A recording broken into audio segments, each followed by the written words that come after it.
Okay. Thank you. Good afternoon. We are ready to begin the special call meeting of the State Board of Education.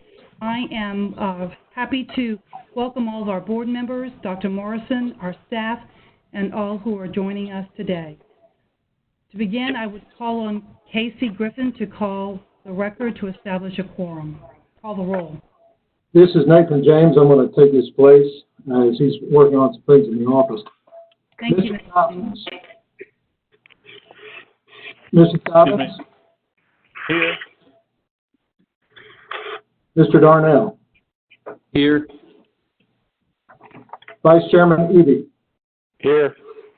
Mr. Edwards? Mr. Edwards? Mr. Ferguson? Here. Ms. Kim? Here. Mr. Kraus? Mr. Morrow? Mr. Jensen? Here. Madam Chair Hartgrove? Here. Madam Chair, you have a quorum. Thank you, Mr. James. And we did hear Mike Edwards on the call earlier, so I suspect he's with us, but for some reason he might be having some cell phone difficulties. We have a quorum present and are duly convened. We will move to item 1, statement of necessity, which will be provided by Ms. Angie Sanders. Ms. Sanders? Thank you, Madam Chair. Pursuant to Tennessee Code Annotated Section 844-108, the Tennessee State Board makes this determination of its necessity for its special call board meeting held at 2 p.m. on October 28th. The State Board is tasked with hearing appeals from a charter school whose charter agreement has been revoked by the local Board of Education. Pursuant to Tennessee Code Annotated Section 4913-122, the State Board has 60 days after receipt of the notice of appeal to meet and render a decision. In this case, the appeal from 3 charter schools operated by Knowledge Academies was received by State Board staff on September 6, 2019. Therefore, the deadline for the board to make a decision on these appeals is on or before November 5, 2019. Because of the time-sensitive nature of this issue, the special call teleconference meeting was convened to allow the board to meet and make a decision on these appeals in the statutorily prescribed time period. As members of the State Board reside across the state, it was determined a physical quorum of the members could not be assembled in Nashville for purposes of this special called board meeting. As such, the board is meeting via this teleconference to consider this time-sensitive issue. Notice of this meeting was posted on the board's website, along with the agenda and instructions for the public to dial into the teleconference. Thank you, Madam Chair. Thank you, Ms. Sanders. I do want to take a moment to welcome our newest board member, Mr. Larry Jensen, who is representing the 8th District. Mr. Jensen is chairman and principal of Cushman and Wakefield Commercial Advisor Partners, and I want to officially welcome you. We'll do a more formal welcome at our next quarterly board meeting, but I also want to recognize you in case you would like to make a few comments before we get started. Thank you, Madam Chair. I'll reserve those comments to the next meeting. Thank you so much, Mr. Jensen. We look forward to working with you. So I do want to also take a moment, because we have not held a meeting since we lost Mr. Fielding Ralston, who served on the State Board of Education for 22 years, and he was chairman of this board for 11 years. He certainly is gone from this earth, but I do want to say that his impact on education is going to be felt for years to come. And all of us who've had the opportunity to work with him had our lives enriched by knowing him and having the pleasure of working with him. So I just could not go forward without recognizing his service and the passing. We lost him on September the 29th. So now as we move in to the agenda, I do need to remind everyone to please note that all items do require a roll call, and members making the motion and the second, I need you to state your name for the record. Similarly, if you have a question or a comment after each presentation, please state your name in order to be acknowledged. Thank you. So now we're going to move into item 2, consent items. Item 2A, adoption of the agenda. Is there a motion to approve the agenda? So moved. This is Mike Edwards. Mr. Edwards provides the motion. Is there a second? This Gordon Ferguson, I'll second. Mr. Ferguson provides the second. Casey, would you please call the roll? I'm sorry, Mr. James, would you please call the roll? Mr. Cobbins. Mr. Darnell. Aye. Aye. Mr. Barrett, aye. Vice Chairman Eby. Aye. Mr. Edwards. Aye. Mr. Ferguson. Aye. Ms. Kim. Mr. Morrow. Mr. Jensen. Aye. Was Lisa on? Aye. Lisa? Aye. Mr. Jensen, aye. Madam Chair, Hartgrove. Aye. It's agreed to, with all present voting in the affirmative. Thank you. The motion to adopt the agenda is approved. Item 3, action items on final reading. Items 3A, KA at the Crossings Revocation Appeal. Dr. Sarah Morrison. Yes, thank you, Madam Chair. I have Tess Stovall with me here as well. We're going to share the presentation today. As you know, board members, there are 3 schools that we are going to be discussing today, all under the Knowledge Academy network here in Metro Nashville. I'd like to spend our time first kind of grounding the board and our conversation today in the statutory charge that governs these decisions that are before you. I also want to spend a little time walking through the State Board staff's review process. Under the law, we have a thorough and extensive process when we have an appeal of this nature. I want to make sure you understand the steps that we've taken that brought us to today's meeting. And then from there, I'm going to ask Tess to step in and help me because there are a lot of details regarding these revocation decisions. So we'll walk through a very specific timeline of events, and then we'll go through all 14 issues that were noted by the Metro Nashville Public Schools revocation decision one by one. It is a lot of information, and so we've built in some intentional breaks throughout the presentation to take your questions and have discussion as we go. So please feel free to jump in. We'll have time to discuss kind of different aspects of the recommendation and the evidence that we reviewed that informs this recommendation as we move through the presentation. So to begin, again, I think it's important to ground ourselves in the statute, TCA 4913-122B in this case, states that a charter school authorizer may revoke a charter agreement if it determines one of the following 3 things. And we'll come back to these 3 things multiple times through our presentation. The first area that an authorizer has in terms of a revocation decision to consider is whether the charter school committed a material violation of any conditions, standards, or procedures set forth in the charter agreement. The second big area of consideration for our review is did the charter school fail to meet or make sufficient progress toward the performance expectations set forth in the charter agreement. And third and finally, the charter school failed to meet generally accepted standards of fiscal management. So again, these are the 3 big buckets that our staff took into consideration as we looked at the evidence, and we'll come back to them throughout our conversation today. In the case of the charter agreements before you, by Knowledge Academies, is 3 schools, Knowledge Academy, KA at the Crossings, and Knowledge Academy High School.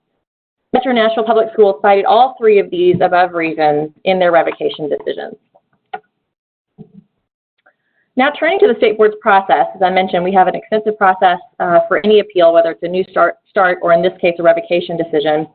And this is also governed by statute. It's TCA 4913-122, again, that states that a charter school that has had its charter agreement revoked may appeal that decision to the State Board. Also under that statute and our board policy that is in following that statute, 6.110, the State Board staff in this case conducted the following process.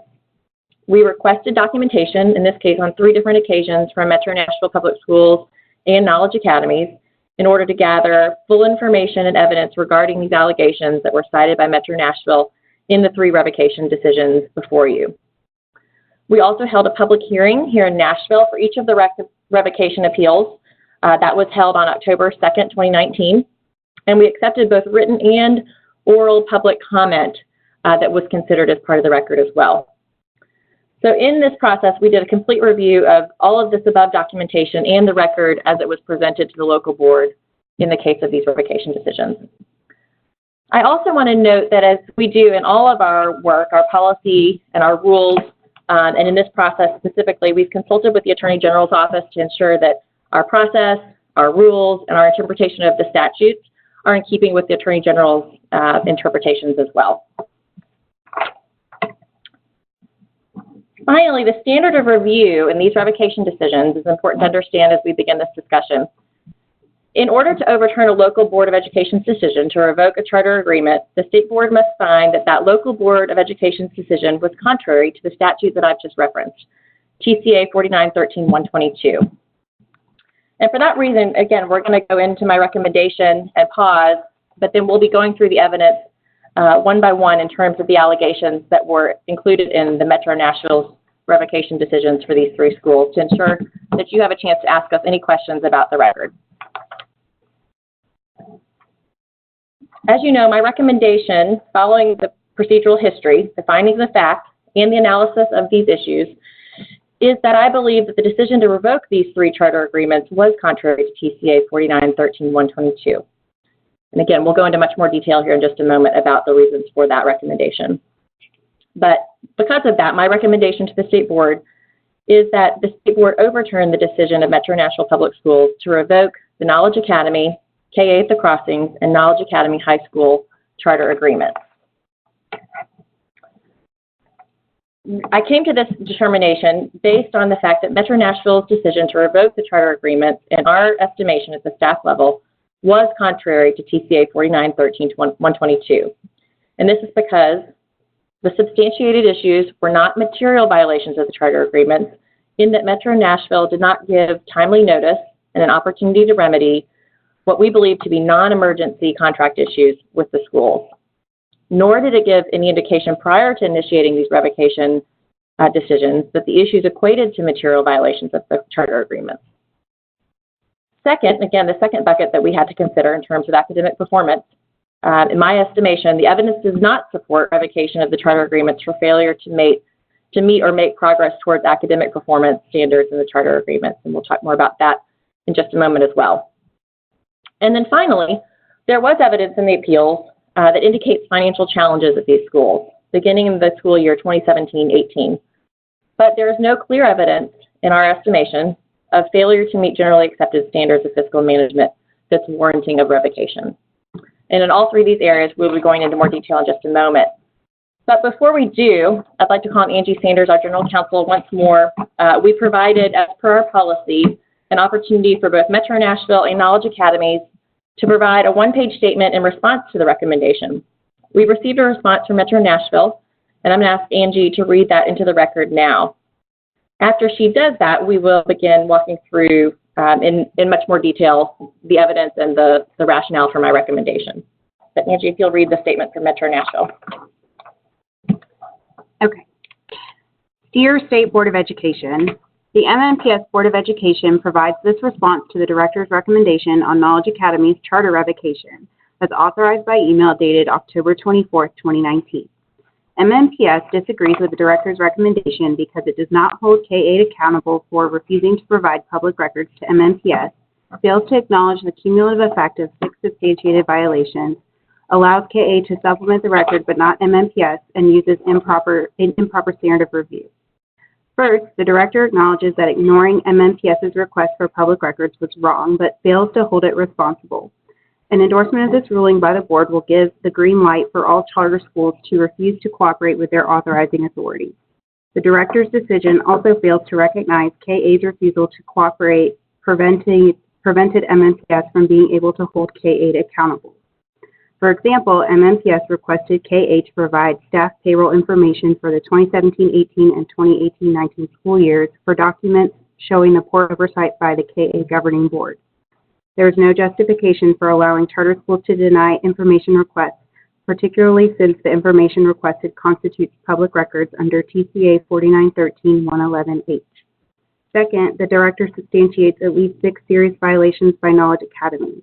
The substantiated violations included lack of instructional staff, including certified teachers, poor academic performance, outsourcing the entire management of the school to NEI without informing MNPS ahead of time, deficit balances, and repeatedly ignoring MNPS's request to provide additional documents.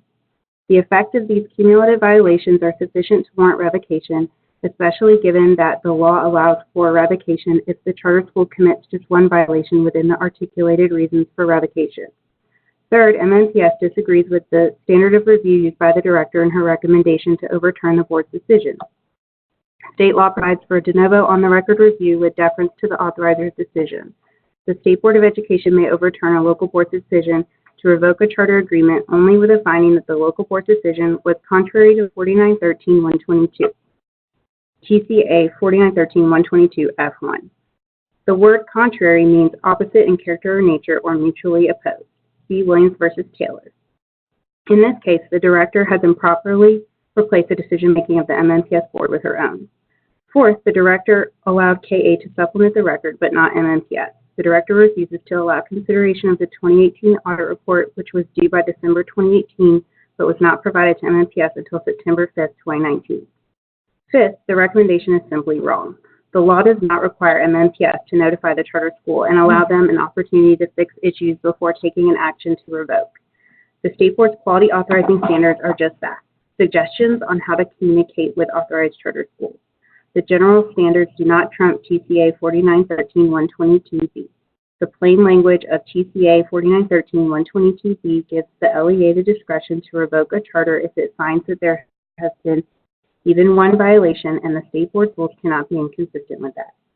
Here, the director finds over 60 violations. The KA Board should not get a second chance with public funds where they have produced no evidence that their oversight will improve. Sincerely, Corey Harkey, attorney for MNPS. Thank you, Angie. If you'll bear with me for just a moment before we break for discussion, I want to go through both the timeline of these cases and talk about the authorizing standards. So first, in terms of the timeline of events, in early April 2019, the Governing Board of Knowledge Academies hired a charter management organization, Noble Education Initiative, otherwise known as NEI, and terminated its founder and chief executive officer. Also, later in April 2019, the Metro Nashville Public Schools Office of Charter Schools became aware of suspected challenges at Knowledge Academies and began communicating with and meeting the Governing Board regularly. In May 2019, the Governing Board Chair of Knowledge Academies released a detailed 6-page statement to both the press and Metro Nashville Public Schools regarding the issues at Knowledge Academies and the steps that the Governing Board had already taken to begin to address these issues. On June 10th, 2019, the Metro Nashville Public Schools Office of Charter Schools emailed the Governing Board Chair of Knowledge Academies, stating that the schools would be placed on charter probation, a corrective action plan would be developed, and a charter review would be conducted by Metro Nashville Public Schools in June 2020. On June 11th, 2019, the Metro Nashville Public School Board of Education met in a closed session to receive an update on Knowledge Academies. At that same point, the Metro Nashville Public School Board of Education, in a public meeting, a member stated her intention to bring up revocation at the next board meeting. On July 9th, 2019, the Metro Nashville Public School Board of Education gave Knowledge Academies a notice that it may be revoked in 30 days under TCA 4913-122B. Then on August 27th, 2019, the Metro Nashville Public School Board of Education revoked the charter agreements of all 3 Knowledge Academy schools. On September 6, 2019, the Governing Board of Knowledge Academies appealed the revocation decisions to the State Board. On September 9, 2019, the State Board sent its first request for information to Metro Nashville Public Schools and Knowledge Academies as part of our appeal process. On September 24, 2019, the State Board sent a second request for information to Metro Nashville Public Schools and Knowledge Academies. On October 2, 2019, the State Board held a public hearing in Nashville for all 3 appeals and heard public comment. On October 3, 2019, the State Board sent a third request for information to Metro Nashville Public Schools and Knowledge Academies. And finally, before we take our first pause, I want to talk briefly about the quality authorizing standards and to use that as an analysis of Metro Nashville's practices in this case. The quality standards, again in TCA 4913-108F, require local boards of education to align their practice to the State Board's quality authorizing standards. In this case, Metro Nashville provided evidence of alignment to the following standards: adoption of a performance framework, establishment of intervention procedures to use when dealing with underperformance by a charter school, and finally, attempting to place Knowledge Academies on charter probation in June 2019 in alignment with the district's intervention procedures. Our staff identified the following areas where Metro Nashville Public Schools practices did not align to the quality authorizing standards: clear and accurate communication to the schools of their evaluation results based on the performance framework, clear, adequate, evidence-based, and timely notice of contract violations and performance deficiencies, articulating and enforcing stated consequences for failing to meet performance expectations or compliance requirements, allowing schools reasonable time and opportunity for remediation in non-emergency situations, and only revoking a charter agreement if there is a clear evidence of extreme underperformance or violation of the law. So I'm going to stop there, and we'll take our first questions and have any discussion that board members wish at this point.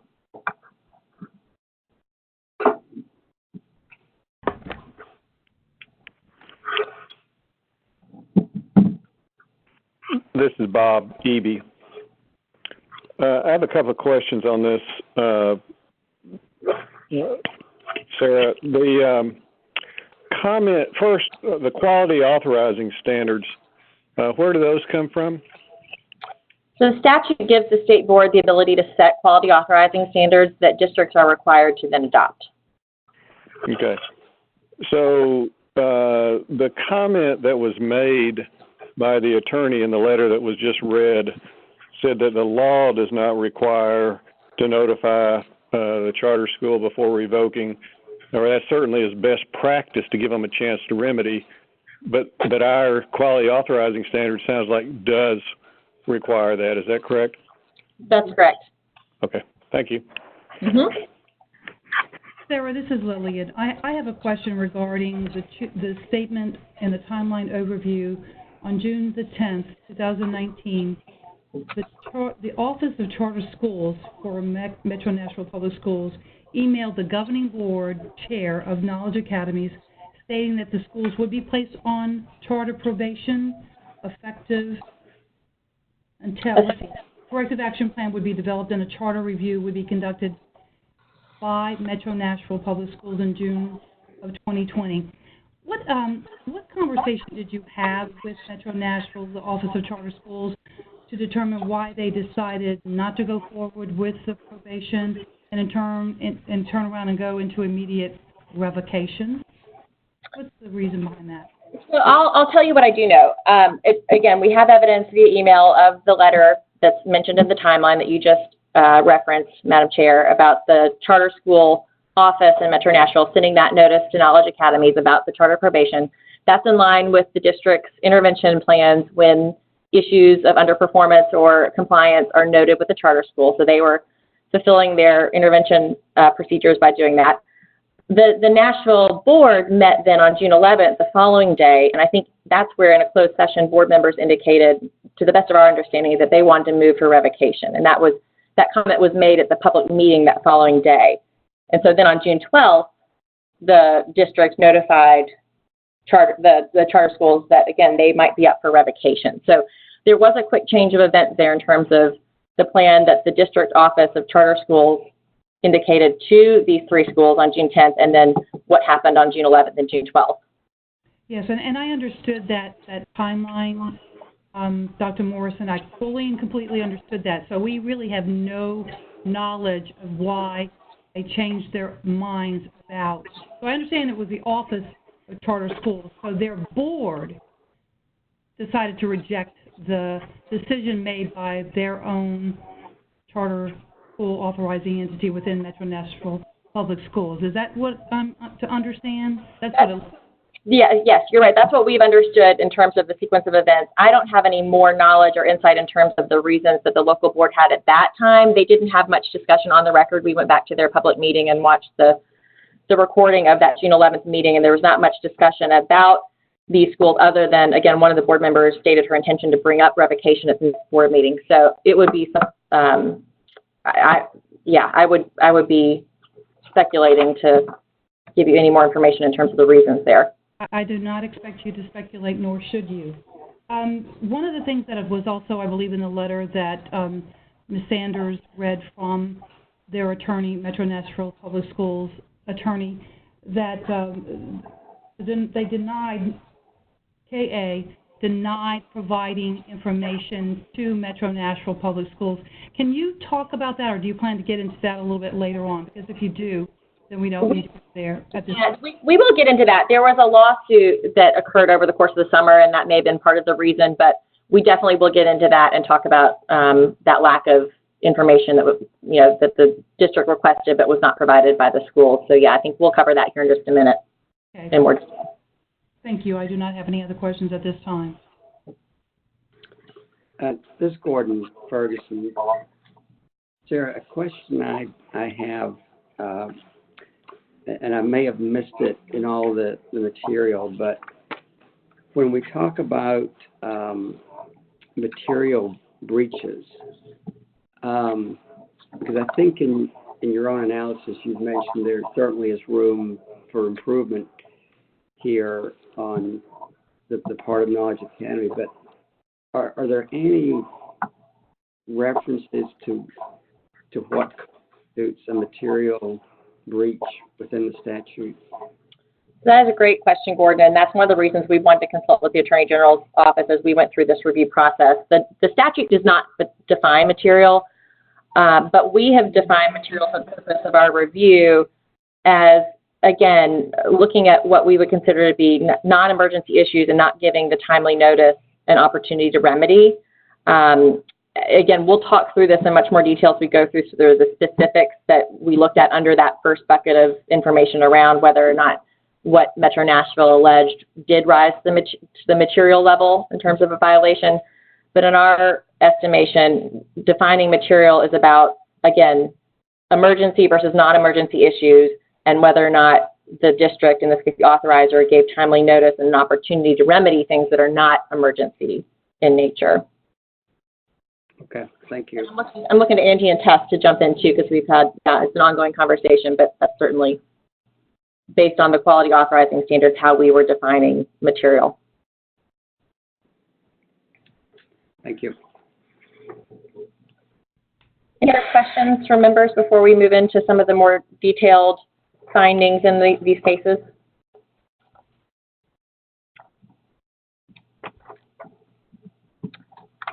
Okay, we'll continue on, and I'm going to ask Tess now to walk through some of the very detailed findings across the 14 issues that were noted in the revocation decision by the local board. Hi, this is Tess Stovall, Director of Charter Schools. I'm going to be walking through each of the issues that the district cited in the revocation decisions. We have grouped them under either alleged material violations of the charter agreement, academic performance, or issues around alleged fiscal mismanagement. And we have created some opportunities for discussion as we get to each benchmark. So the first issue that was raised in these appeals by Metro Nashville Public Schools under the alleged material violations was a lack of instructional staff, including certified teachers. So these were the facts that we determined after we conducted the de novo review of the record. First, in 2018-19, MNPS communicated with all 3 schools at Knowledge Academy to gather additional licensure information about individuals at those schools. This was particularly present as they were leading up and in preparation for TN Ready testing. In review of those communications, there were never any notices provided that the MNPS Office of Charter Schools was concerned or needed additional corrective action beyond providing the licensure information to Knowledge Academy. Additionally, in the course of the appeal process, MNPS stated that these communications, quote, did not raise any red flags in the 2018-19 school year. At the public hearing, MNPS stated that they had identified 2 unlicensed teachers across all 3 schools in the 2018-19 school year. When we asked Knowledge Academies regarding the unlicensed teachers in their building, they said based on their records, they had identified approximately 10% of their teachers to be unlicensed across the school. Based on the totality of the evidence, we decided that this issue was substantiated. There is a confirmation that there were some unlicensed teachers in the 2018-19 school year, but there remains a lack of evidence, definitive evidence on the precise size or scope of this issue. Additionally, the number of unlicensed teachers has changed throughout the appeals process. And the district has not presented a clear evidence of the magnitude or the exact specifics of this issue enough so that it would merit revocation. Certainly, the recommendation from Dr. Morrison states that any evidence of unlicensed teachers needs to be remedied and do so quickly. However, at this point, we were not able to determine the exact scope of this issue and therefore did not determine that it merited revocation. The second issue that was raised by the district around alleged material violations of the charter agreement was the outsourcing of the management of the school to NEI without seeking approval of the contract by MNPS. The facts that we determined through our process was, first, it is confirmed that the Governing Board of Knowledge Academy signed the contract agreement with NEI prior to having approval by MNPS. However, we also saw communications in April 2019 between MNPS and Knowledge Academies that after MNPS had become aware of the signing of this charter agreement, that they indicated that it would likely necessitate an amendment to the charter agreement, and MNPS officials stated that they intended to bring this amendment to the charter agreement before the MNPS Board of Education in June 2019. Subsequently, we had communication that the Knowledge Academy's governing board submitted the contract to MNPS officials for review in April of 29th of 2019. And on May 1st of 2019, we have a copy of the correspondence between MNPS officials and their attorney asking for the contract to be reviewed and if any issues had been cited. MNPS officials did not provide any amendments to the charter agreement to the MNPS Board of Education, nor did they inform Knowledge Academies, based on any communication that we have received or reviewed, that there were any potential issues regarding the contract such that it would merit revocation. In the analysis of this issue, while this issue is substantiated, Knowledge Academies admitted that it signed the agreement prior to MNPS approval. Knowledge Academies also attempted to remedy the issue, and MNPS communicated willingness to work with the school to remedy the issue initially and amend to the charter agreement and bring them to the MNPS Board of Education for approval. So at no time prior to the commencing the revocation proceedings did MNPS notify Knowledge Academies that the signing of the contract would be a material violation that would result in potential revocation for the school. The third alleged reason for a material violation were special education concerns. There have certainly, based on the evidence that we reviewed, there have been some special education issues at the schools over the years. In many instances, there was communication from MNPS to Knowledge Academies that praised them for quickly resolving the issues. In May 2019, Knowledge Academies hired new vendors to provide services to those schools. And the MNPS special education coach stated both in writing and at the public hearings that the schools were currently in compliance. And while certainly special education monitoring and compliance is an ongoing expectation, there was no clear evidence that this allegation was substantiated enough that it would merit, to the level that it would merit revocation. And fourth, the alleged material violation was around repeatedly ignoring requests by MNPS to provide documents with no explanation to the authorizing authority. So based on our review, we determined that Knowledge Academies did not respond to multiple requests for information from MNPS. We also determined that the request for information began after MNPS had initiated revocation proceedings and had informed the school that it would be moving forward with potential revocation. And that state law does state that all records of a charter school are open for inspection and that charter schools shall be held accountable to the authorizer for the purpose of ensuring compliance. So the analysis of this issue was the choice of Knowledge Academies not to respond to these requests for information was wrong and did not align with Knowledge Academy's previous spirit of collaboration and transparency. We also realized that the timing of the request for information came when it was a very complex issue. Lawsuits had been filed, depositions were ongoing, there had been injunctions put in place by the Chancery Court, such that these requests for information then came subsequent to these events happening. However, we determined that this issue in and of itself doesn't merit revocation of a charter agreement, but certainly there could be increased consequences to a charter school for failing to respond to requests for information. Great, thank you, Tessa. We'll stop there, and if members want to unmute your line to ask any questions about this first area of review in terms of the reasons that Metro Nashville cited for alleged material violations, we'll take questions on this section if you have any.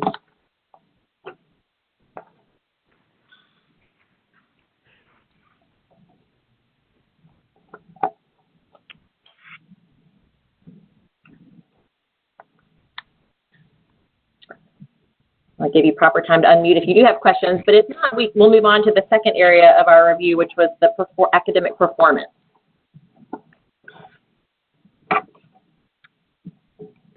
Looks like you can proceed, Sarah. Okay, great. Thank you, Madam Chair. Tessa, if you'll go ahead and walk through now the issues under academic performance. So under academic performance, Metro Nashville cited two issues. The first was that the Knowledge Academy schools had poor academic performance as either federally designated additional targeted support and improvement schools or targeted support and improvement schools. The facts around this issue was, number one, it is correct that these three schools had at some point in the last 2 years been designated as a TSI or an ATSI school by the Tennessee Department of Education because of academic performance of some of their subgroups. The MNPS officials also provided communication that because of this designation that the schools would be placed on a corrective plan of action because of this designation, not to do with grounds for revocation. So the analysis under this issue was certainly it was true that there were some of the schools that were either previously placed on this designation or currently on this designation. And we agree that they should be on a corrective action plan because of this, but that this designation in and of itself does not merit revocation. The second issue around academic performance was that Knowledge Academies had low performance scores as compared to other charter schools. So after the review of the evidence under this section, it is true that MNPS's these schools did perform at the bottom of MNPS's charter school portfolio. All three schools have generally met or exceeded the academic performance of the zone schools in the Antioch cluster, so the schools that surround them that are zoned traditional public schools. In February 2019, MNPS officials notified the schools of the areas of underperformance as well as areas of overperformance as compared to district averages. So the schools have been praised for areas where they were doing well and had been noted some areas of concern where they needed to improve against the district averages. However, the schools had not been placed on any previous corrective action plans for academic performance by MNPS prior to initiating revocation proceedings. The analysis here is, while it is clear that Knowledge Academies has work to do to increase its academic performance for its students, the academic evidence that was presented doesn't demonstrate significant underperformance and merit revocation of the charter agreement. Okay, thank you, Tess. We'll pause there. And again, if you have any questions, members, on any of the points of evidence under the academic performance area, we'll pause and take questions.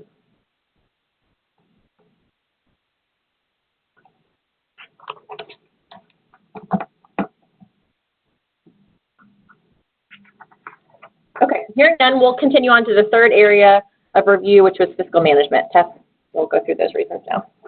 So the third area was allegations around fiscal management or mismanagement. So the first issue noted here was that Knowledge Academy staff were not paid on time and not being paid as promised.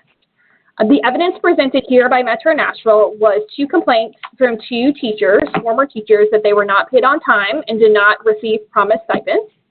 Knowledge Academies presented a signed affidavit from 11 teachers that had been employed at the same time as those 2 former teachers, stating that they had been paid on time and in full. That was the totality of the evidence presented on this issue, and therefore, since there was evidence presented on both sides, it was not substantiated and did not meet the bar to merit revocation. The second issue was noted around Knowledge Academies did not deliver on promised scholarships to students. MNPS presented 2 email complaints from 2 parents and a flyer from January of 2015 that stated that the first graduating class is on track to be eligible for approximately $500,000 in academic scholarships. In one of the 2 parent emails that was presented, it was noted that the class of 2019 received approximately $450,000 in scholarship money. This was all of the evidence that was presented on this issue. Therefore, there was a lack of evidence to determine that this issue is substantiated, that this was an evidence of fiscal mismanagement or frauds, or that it merits revocation. Additionally, I think it's important to note that the graduating class of 2019 did receive approximately $450,000 in scholarship money, which we determined based on the flyer is relatively close to the $500,000 in academic scholarships from the 2015 flyer. The third issue is the lack of oversight by the Knowledge Academies Governing Board and no evidence that greater oversight would be put in place in the future. So the review of the evidence in this area, first, the State Board staff reviewed all available Governing Board minutes beginning in June 2017 to determine how the Governing Board was working with the school and providing oversight to the network. So the Governing Board minutes show that the board was engaged in the school's finances. It was working closely with the former administration. It was providing very explicit corrective action plan to the former administration as early as June of 2018. It brought in an external consultant to work with the finances of the network in the fall of 2018, and it ultimately fired the CEO based on the financial issues. The governing board engaged a new CMO to help right-size the finances in the operation. And all of these actions occurred independently and without request by MNPS or another entity. The governing board made these decisions without any additional support from any outside entity. So the governing board appears to have done everything that an authorizer would expect the governing board to do when it's facing issues. It addressed them, put in corrective action, and then ultimately made a staffing change. There's a lack of evidence to determine that this issue is substantiated and that is evidence of financial mismanagement and it merits revocation. The next issue is around private businesses being run out of Knowledge Academy facilities with no apparent benefit to students. The evidence presented here, the facts were that the former administration sought partnerships to further the mission of the school. In particular, to generate additional revenue for the school. In particular, there was discussion of renting out the facilities to generate additional revenue and to create different partnerships to provide opportunities for both the community and the school students to engage with the school and the mission. The school rented out their facility to other entities, which is not uncommon and is not illegal. There was no evidence presented by the district that there was, that the former administration had financially benefited from any of these partnerships, that there was fraud, that there was embezzlement, that there was misuse of funds because of these partnership or rentals. I think certainly in the determination, it is very possible that the seeking out of these partnerships may have shifted the former administration's purview from the running of the school. But that in and of itself wasn't, that we determined, a reason for a merited fiscal mismanagement or was a reason for revocation. There was a lack of fiscal mismanagement, including losing substantial amounts of public money in a phishing scam. So based on a review of the governing board minutes, the governing board appeared to be engaged in the network's financial position. We're having regular conversations with the former administration to improve the school's position. The network did have delayed payments to MNPS in the 2017-18 school year, but a review of those communications showed that once the balance was paid, MNPS did not implement any corrective or follow-up action beyond ensuring that the balance had been paid. There was no evidence of impropriety presented regarding any outstanding invoices. Many of those invoices had either been renegotiated in terms of already had been paid or had been determined that they were not valid invoices. And while the school leader certainly did fall victim to an online phishing scam, the governing board had reported that to an FBI, and the bank reimbursed the school approximately 70% of the money. And in March 2019, the governing board secured a cyber insurance. In totality, there's a lack of evidence to determine that this issue is substantiated, is evidence of fiscal mismanagement, or merits revocation. The next issue is deficit balances. So the network operated in a deficit in the fiscal year 17 and fiscal year 18 based on a review of the audits. The former administration overspent on the budgets that were approved by the governing board. This is evidenced by both the audits and a review of the governing board minutes. However, we found that MNPS rated the network's FY17 audit as meets or exceeds the standard on its financial performance framework. When the state board staff ran the FY17 audit through the MNPS performance framework, several indicators we determined should have received a falls far below standard. The governing board was aware of the financial challenges of the network and worked to correct those issues prior to MNPS becoming involved. In totality, while this issue is substantiated, we did not determine it merits revocation. Thanks, Tess. We'll stop there again. That's all of the reasons that were alleged in the revocation decisions at the local board level, and take any questions that members have on either the fiscal management or anything else that we've discussed around performance framework or material violations of the contract.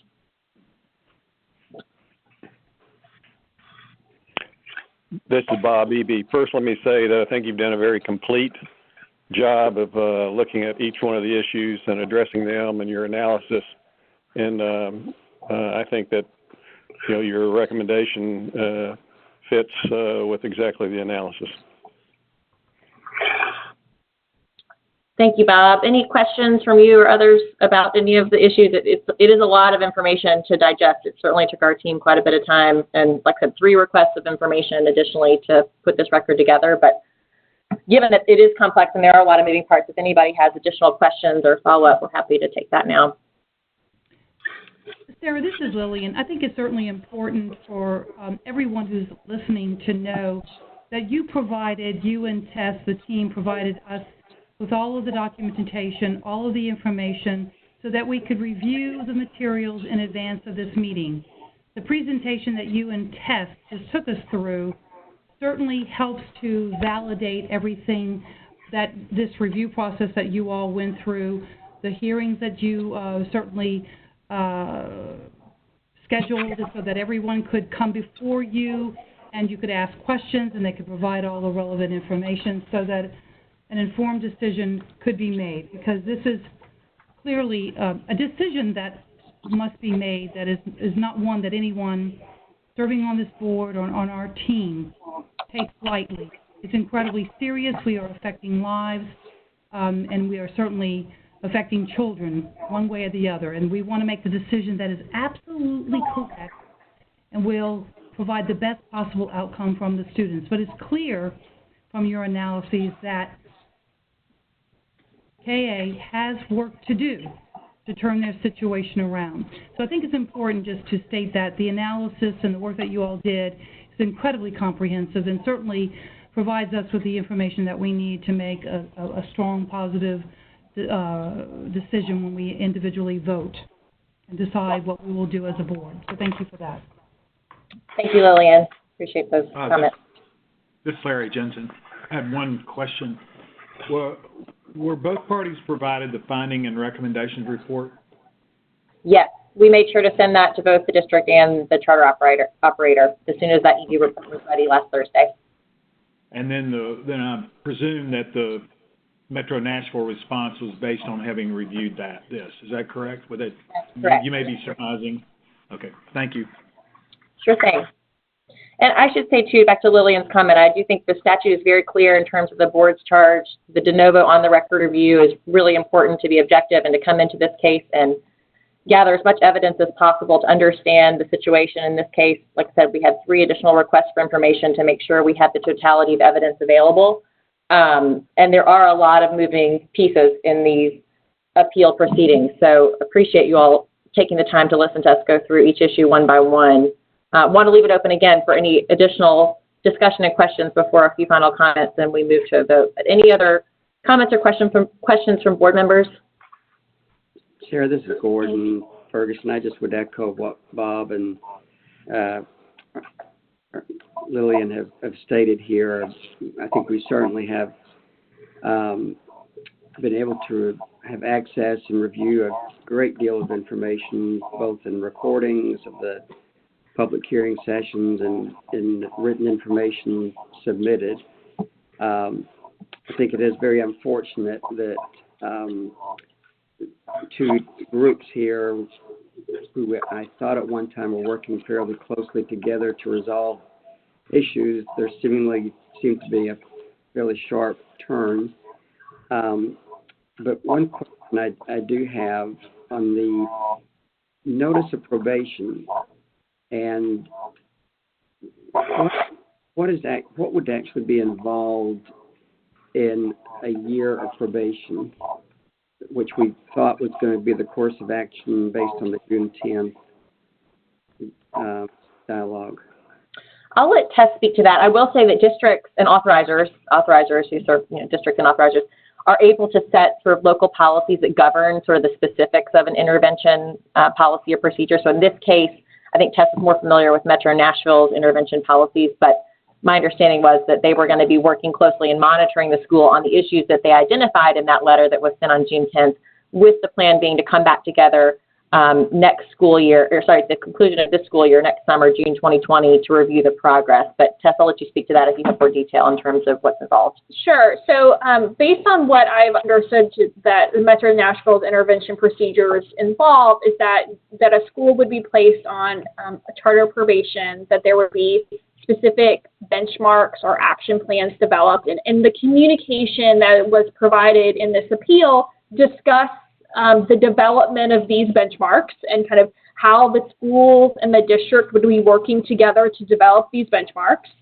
and that there would be oversight and monitoring provided to these schools against these benchmarks, and that after a completion of a specific period of time, in this email that was presented to us, it said June 2020, but that is certainly would be a district decision about what is in those benchmarks and what that timeline looks like. There would be an analysis of the school's progress on charter probation.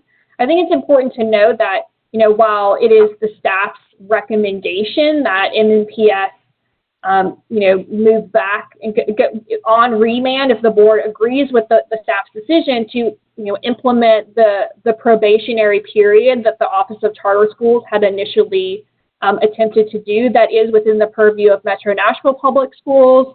And how they would decide to move forward with that. But based on the review of the record, it appeared that the charter schools office was attempting to use their intervention procedures to place the school on a corrective action plan based on the issues that had been identified, and that movement was something that the staff agreed with. Great.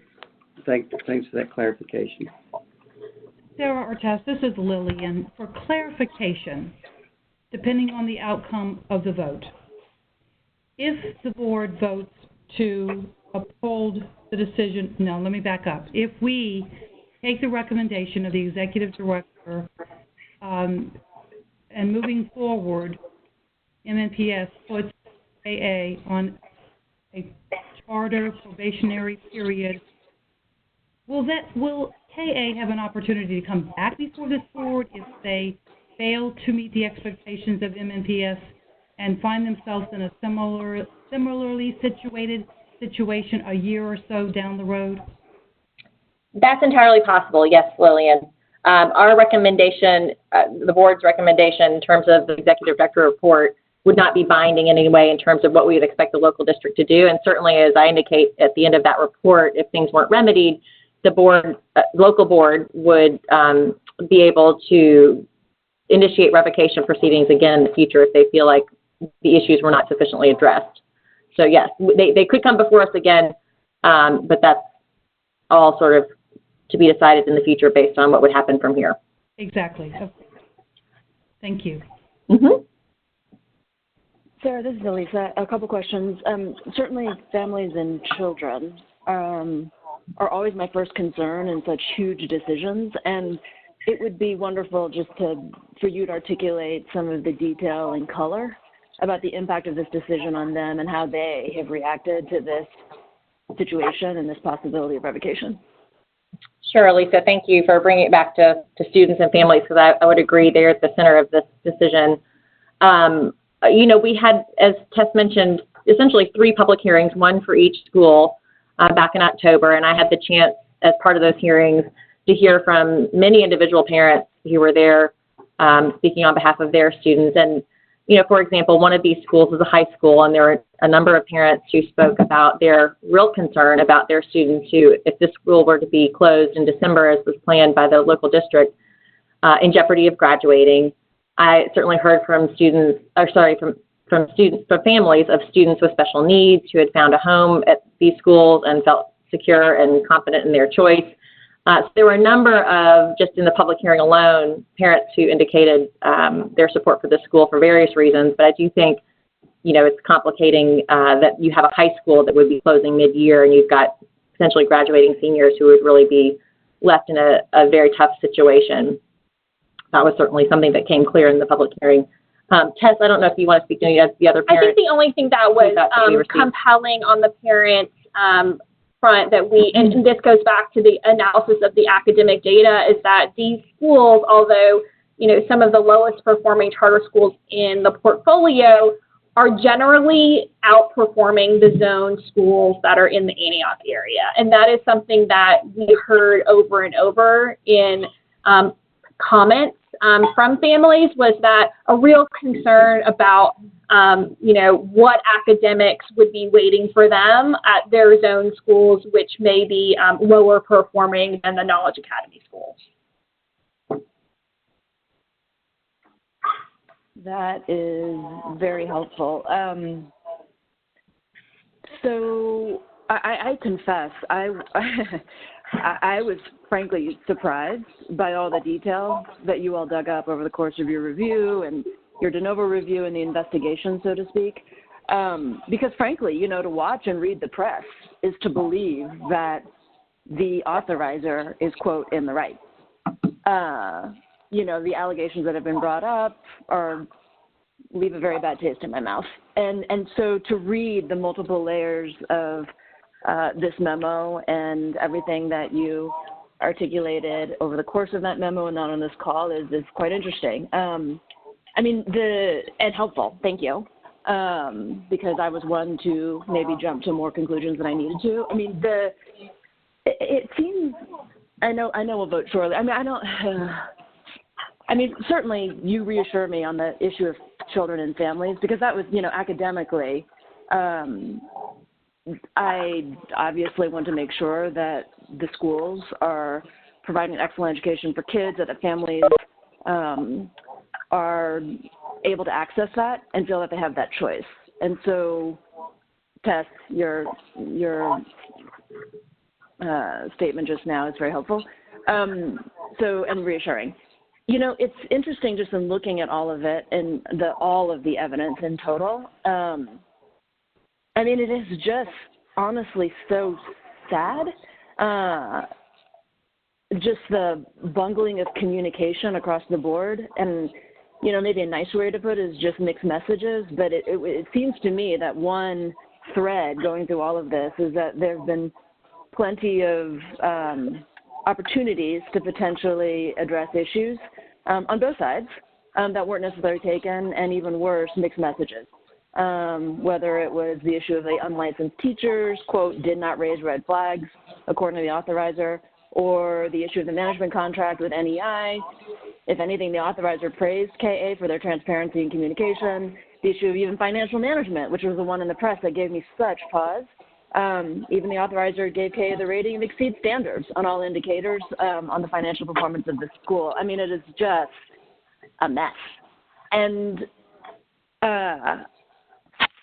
I agree with your final recommendation, given all of this, that it would seem revocation in light of all this is going DEFCON in the middle of the year, particularly given the impact on students and families mid-season, so to speak. I certainly agree that, we need to move STAT to continue to address the issues. I know there's much work already, as this memo is articulated and this presentation is articulated, about getting on some of these issues quickly and creating an atmosphere of real transparency and accountability both. Because certainly, I think what's at stake is, number one, yes, kids and families in this very specific situation, and then second, the kind of precedent that we set. If we do not follow your recommendation, which is that, right, like, it's okay not to communicate with transparency about real issues that impact kids and families, I don't think that's okay. I think that people do need to be, on both sides, informed of what's going on at all times, and that whatever consequences flow from that should flow. And so this is what this boils down to for me, are those two issues. But I must acknowledge, like, I am a little bit worried about the sort of public reaction, because none of this information was available, to the average listener or reader or citizen. I'm just privy to it, and all of us are privy to it because we sit on this board, and it's unlikely that the average citizen is going to spend, right, an hour reading a 40-page memo, as well done as it is, to be clear. And so I do have some questions just around, like, regardless of how the board votes, like, how this information is disseminated clearly, so that, and succinctly, in a way that people know the facts. Because I confess, I was surprised by this extensive memo and what it contained. Thank you. No, thank you, Elisa, for making those points. I know you're not alone in that feeling in terms of where we came based on what we learned in the course of the process. And I can assure you, we'll do everything in our power to communicate this clearly through the press and through other avenues, other stakeholders. But I know each of you as board members will do the same, and I do think that will be important, whatever the decision is of the board today. This is Bob Eby again, and I want to make sure that I understand what we're voting on. I mean, I clearly agree with about everything that Alyssa said with regard to, the impact on the students and all. But I understand, I think what we're voting on, correct me if I'm wrong, is whether we believe that any of these findings are a material violation of the charter agreement. And that solely is what we're voting on. Is that correct? That I would put a finer point on that, Bob, just to say that, again, back to that first slide around the 3 areas in the statute that are grounds for revocation at the district level. The first is material violations of the contract. The second is failure to make academic performance as outlined in the charter agreement. And the third is around fiscal management, generally accepted standards. So that's why we went through those 3 buckets. And across the board, did any of the issues that were substantiated rise to the level of a revocation decision within any of those 3, the material violations, the academic performance, or the fiscal management? So, yeah. Yeah, I stand corrected. You're exactly right. I mean, it's each one of those 3. It's something that causes revocation for each one of those individual 3. I was lumping material violation to all those, and because legally material violation is only number 1, but it's any one of those 3. Do they make revocation? And with regard to the impact on the students, that is the board's, not the state board's responsibility, but it's the local board's responsibility, correct or wrong? So, help me understand what you mean by that last point. I'm sorry. So I say I totally agree with what Alyssa is saying, and with the shutdown of if they were to close the schools in December, the impact on the students. But what we're voting on is, was there any one of those 3 points brought up to the point that would cause revocation of the charter agreement? That's right. Yeah, thank you. That's right, because we have a different standard of review for a new start appeal. So you're right. In this case, we're looking at whether or not the district erred in their decision-making, essentially, under that statute with the 3 areas that govern grounds for revocation.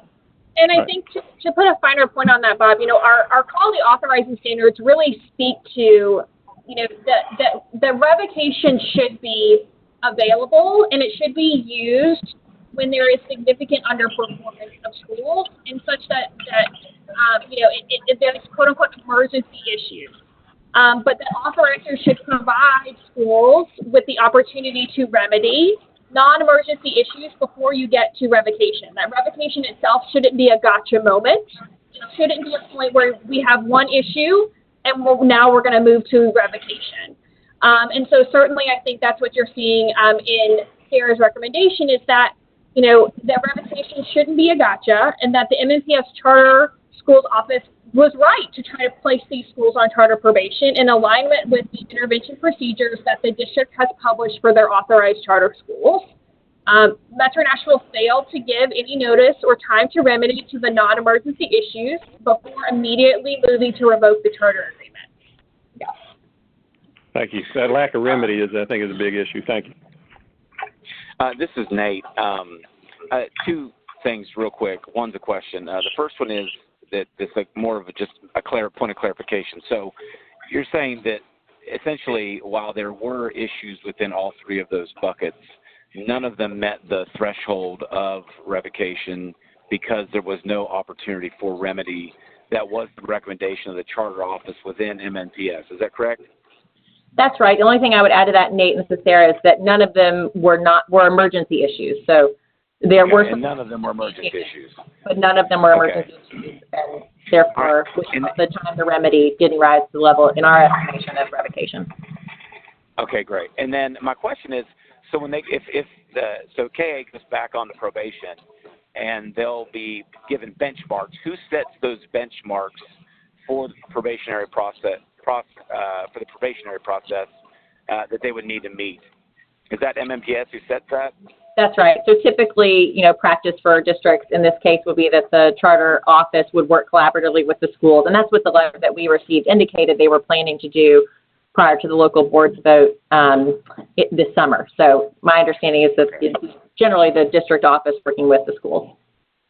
Okay, great. Thank you so much. And I really just want to say thank you for that amount of work. I'm new and trying to, catch up, but the attention to detail, the willingness to look at the nuance and the data that would support more of the nuances, not just what, as I said, appeared in the newspapers, and your willingness to sort of, peel back each layer to have a very clear picture of Knowledge Academy in order to do what's best for the families and students by reviewing of the data in such detail is very appreciative, and I just want to affirm you in the work that it took to do that, I'm sure.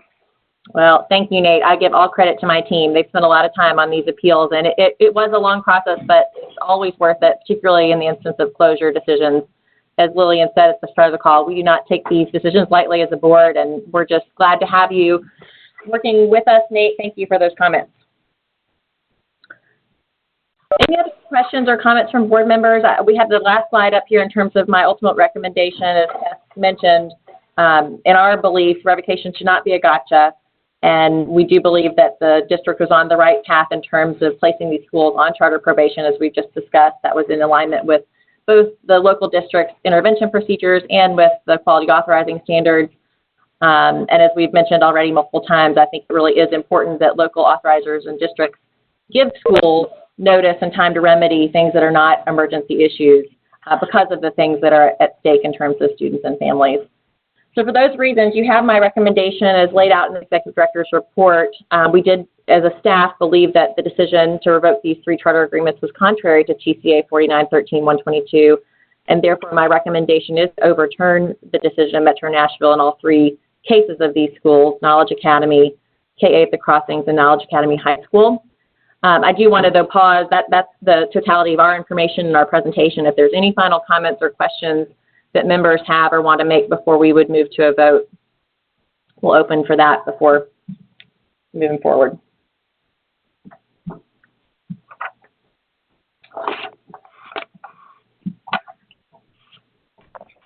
Sarah, this is Lillian.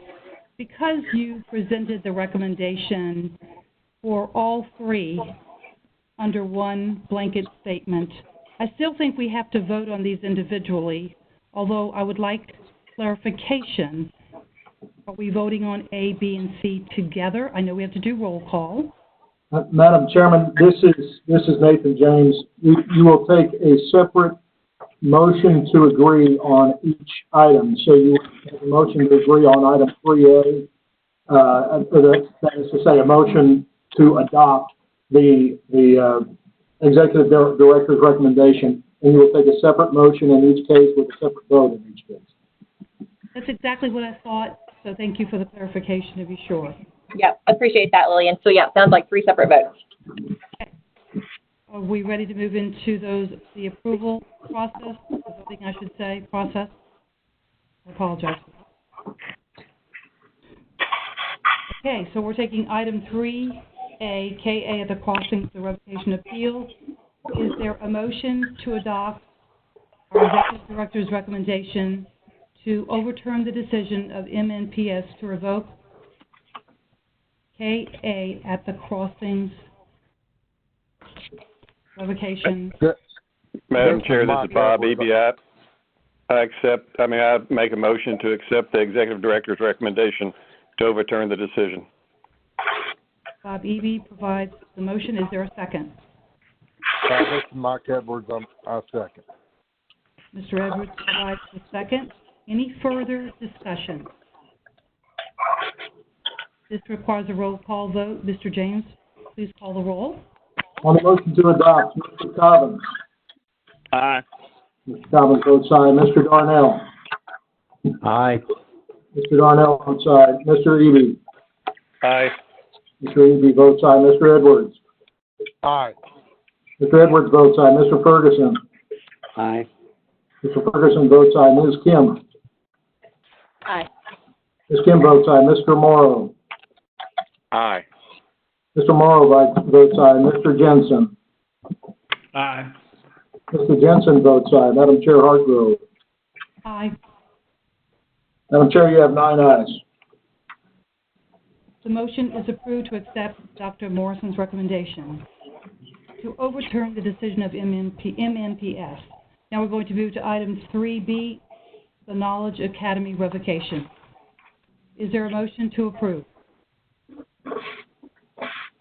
Madam Chair, this is Gordon Ferguson. I'll move to approve. Mr. Ferguson provides the motion. Is there a second? This is Nick Darnell. I second. Second. Is there any further discussion? Nathan, would you please call the roll? On the motion to adopt 3B, Mr. Cobbins. Aye. Mr. Cobbins votes aye. Mr. Darnell. Aye. Mr. Darnell votes aye. Mr. Eby. Aye. Mr. Eby votes aye. Mr. Edwards. Aye. Mr. Edwards votes aye. Mr. Ferguson. Aye. Mr. Ferguson votes aye. Ms. Kim. Aye. Ms. Kim votes aye. Mr. Morrow. Aye. Mr. Morrow votes aye. Mr. Jensen. Aye. Mr. Jensen votes aye. Mr. Chairman Hartgrove. Aye. You have 9 ayes, Madam Chair. Motion to accept Morrison's recommendation is approved. Moving to item 3C, Knowledge Academy High School revocation appeal. Is there a motion to approve?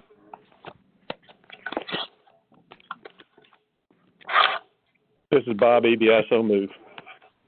Bob Eby provides the motion. Is there a second? Larry Jensen, second. Mr. Jensen provides the second. Any further discussion? Nathan, would you please call the roll? On item 3C, Mr. Cobbins. Aye. Mr. Cobbins votes aye. Mr. Darnell. Aye. Mr. Darnell votes aye. Mr. Eby. Aye. Mr. Eby votes aye. Mr. Edwards. Aye. Mr. Edwards votes aye. Mr. Ferguson. Aye. Mr. Ferguson votes aye. Ms. Kim. Aye. Ms. Kim votes aye. Mr. Morrow. Aye. Mr. Morrow votes aye. Mr. Jensen. Aye. Mr. Jensen votes aye. Madam Chairman Hartgrove. Aye. Again, you have 9 ayes, Madam Chair. The motion to accept Dr. Morrison's recommendation is approved. Thank you all very much. Before we move into adjournment, I want to ask if there are any further comments from any of the board members or Dr. Morrison.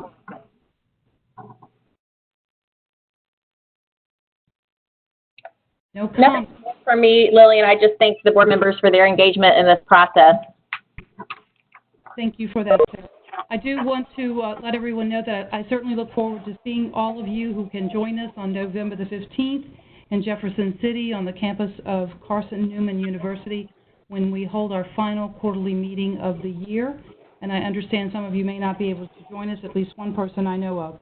But I look forward to seeing you all there, and thank you so much for your service. I know this was a tough discussion, none we like to have, but thank you all for your due diligence and your review, and thank you so much for our charter team for the hard work and due diligence that you put into this work. So without objection, we are adjourned. Thank you. Thank you, Chair. Thank you. Thank you. Good day. Thank you.